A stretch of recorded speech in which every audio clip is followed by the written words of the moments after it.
Sunset ba tawag yan? Oh, ang ganda ng sunset sa likod. Kita nyo ba? Ganda ng sunset. Pakita ko sa inyo guys. Sunset. Kasi nga, ano na ngayon, 4:52. So, pa-sunset na siya. Yung aso ko, sunod na sunod kasi gusto nang kumain. Alam nyo ba guys?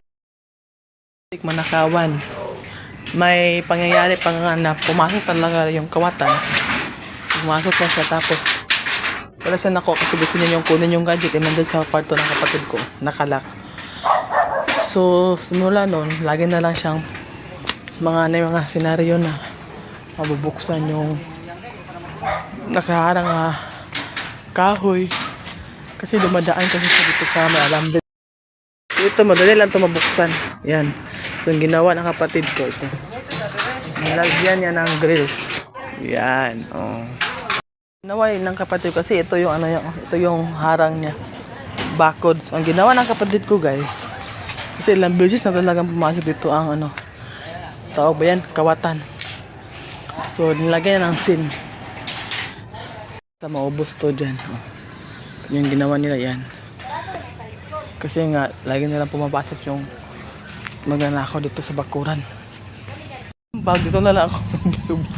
So, ayun ang mga pangyayari guys. Ilang beses na kami muntik manakawan. Nung isang gabi, sa kabilang bahay, andun kami nakatira. Yung anak ko lang na ewan, bigla na lang bumukas yung pintuan doon. Pakita ko sa inyo ang clips. Yan. Alam mo, walang tao. So, ginawa na lang sulit para naman pag may biglang pumasok mag-ingay yung kasi yung talaga guys yung magnanakaw gusto talagang pumasok din sa may tindahan guys dun. Punta tayo sa harapan ng bahay, pakita ko sa inyo. Ito nabuksan na to, naalis na to mga lalagyan yan kasi balik nila itong pasukan. Pero buti na lang, nakakandado, hindi talaga siya pasukan kasi solid siya guys. Yan. Yan, kinuha na yan, inalis na yan. Nagtaka na lang kami pag umagahan. Diyan kanyang mga kahoy na yan, nalagay na dyan Buti na lang, may mga girls, hindi siya madaling pasukin. Ang kanang kawatan na magnanakaw guys, yan. Takot siya. Hala. Na, takot sa baka. Hala. Una yung isa. Oh. Sayang din naman guys, no? Kung hindi siya magamit. Yan, medyo matibay. Hanggang dito dyan. Hanggang dito yan dito. Sa likod. Hala. May. Okay. Buksan talaga siya nila,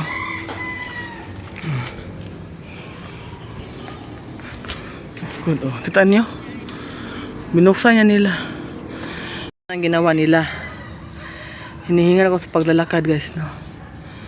Kasi ilang beses na talaga, guys. Minsan, pakita ko sa inyo. Girls na yan sa bintana, bago lang yan. Pero before my girls, guys, nabuksan nila, pasukan kami dyan, dumaan. Yung gusto nilang kunin yung mga gadgets.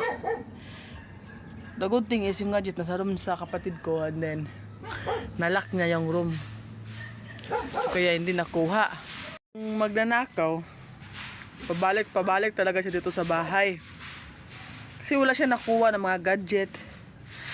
Kaya ngayon, lagi niya kami binabalikan dito sa bahay, lagi magnanakaw. So medyo mahirap talaga, no? Kailangan talaga i-prevent muna natin. Para naman no reason na talaga at saka mapansin namin kung may mga magnanakaw talaga. Sarado ko muna itong pintuan dito kasi walang katawa-tawa sa kabilang bahay.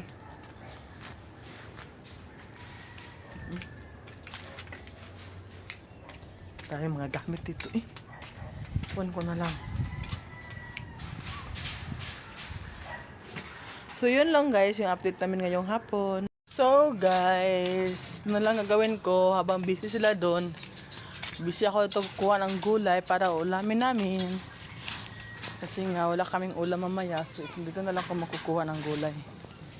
Para naman may silbi ako. may ambag ako no sa pamilya namin.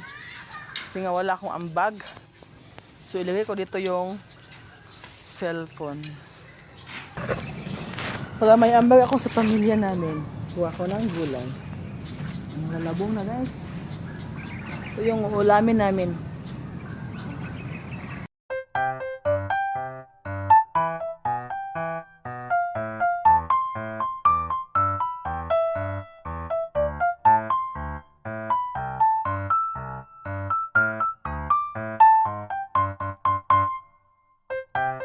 Kung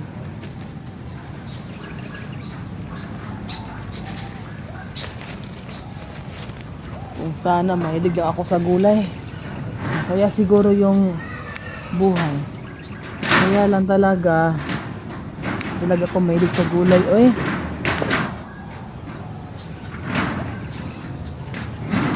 Bemi yan! Bem! Ay, pokoknya gutan beli ele. May gutan.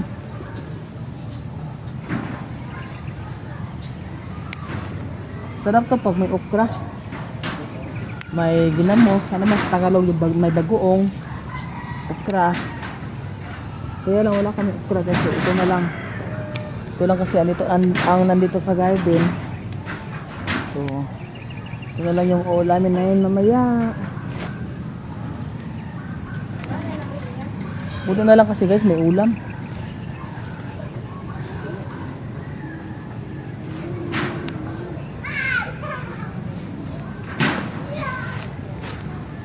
Yan, kunti pa to ah.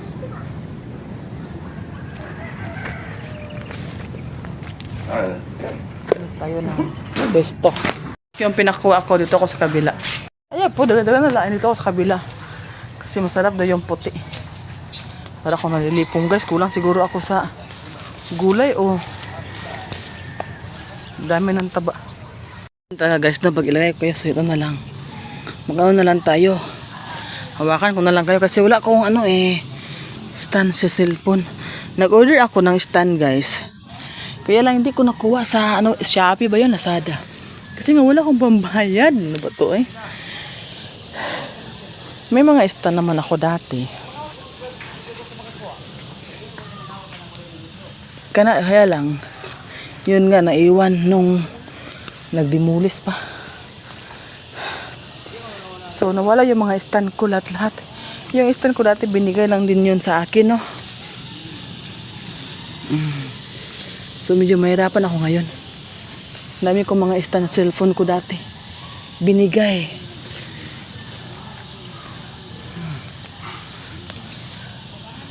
Ano ba to? Ganito masarap daw to. Itong gulay na to. Pang thumbnail natin guys.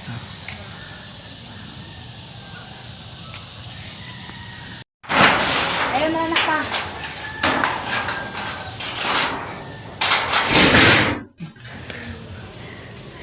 Ito guys. Meron pa dito guys. Dahil pa itong gulay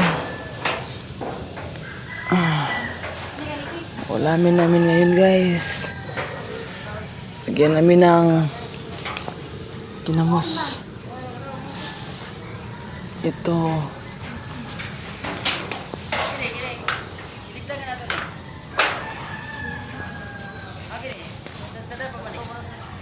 Medyo madami na. Ay, naibobo pa!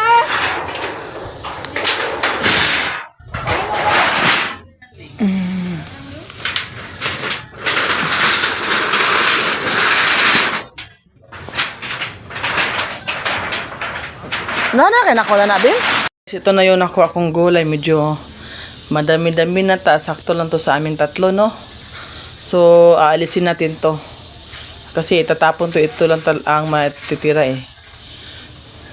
Gawin ko na to para matapos at makaluto na ako ng ulam. Ang ulam nga pala, alam nyo naman pala, no? So, ngayon, yung mga aso, kasi wala akong pambili ng sardines. Kasi nga guys, sardines na yun pinapaulam ko sa mga aso. So wala akong pambili. No choice na lang ako sa bagoong ilagay. Bawal nga naman sa kanila yung bagoong guys, pero ito na yun na ano ko guys, oh, separate. Mag-borrow muna ako ng stand sa kapatid ko na nila.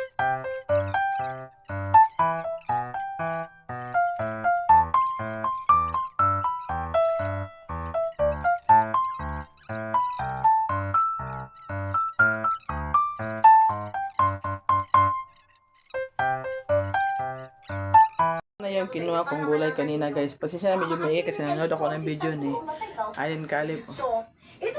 So nagpainit ako ng tubig. Saan daw nalibing si Longlong, yung binisita namin. Hindi nyo kasi ma-recognize kasi may bahay na dito. Ito na yung ano guys, yung nagmainit na yung tubig. Lagyan natin ito. Yan. Wala na ito, ano? Wala na itong asin, wala na. Kasi may bagoong na tayo. No, yung nahulog, ugasan naman natin.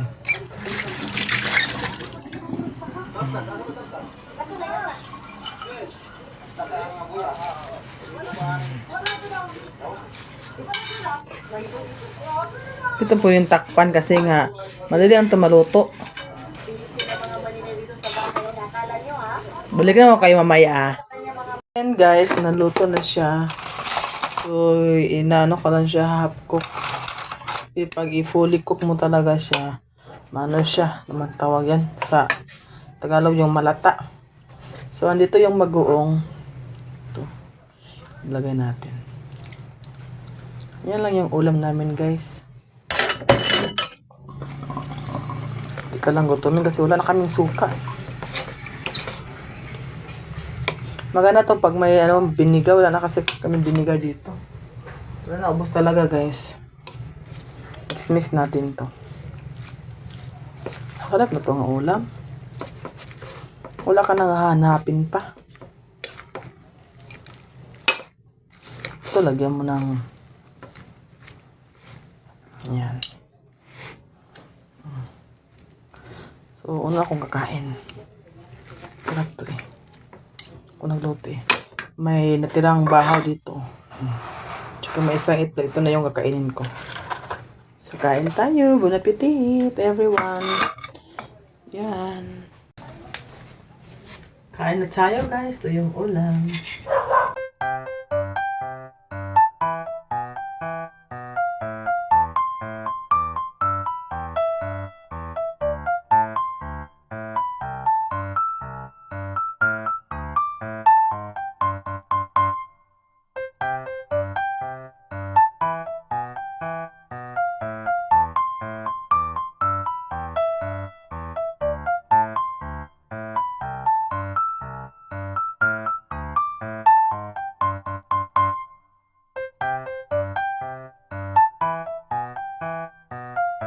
So guys, dito ko na natapusin ang video nito guys. Thank you for watching guys. And nanonood ako sa video ni Maya Mia guys. So that's all for today's videos. Bye!